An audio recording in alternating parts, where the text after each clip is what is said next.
আমি মাননীয় গভর্নর সাহেবের এখানে এসেছিলাম, এসে আমার যে রেজিগনেশন সেটা আমি সাবমিট করেছি এবং উনি সেটা অ্যাকসেপ্টও করেছেন এবং যতদিন ধরে নতুনভাবে আবার মিনিস্ট্রি ফর্ম না হয় ততদিন পর্যন্ত আমাকে চিফ মিনিস্টার অফিস চালানোর জন্য দায়িত্বভার দিয়েছে। তো সেই জন্যই এখানে আসি। Will most probably tentatively on 8 the vote taking ceremony will be held.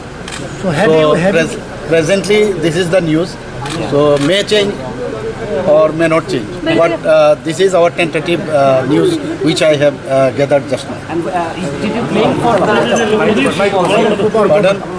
You have the majority. Yeah, we have our majority, so that is the second part. So for the second part again I will come. So today to I have come only for my tendering my resignation.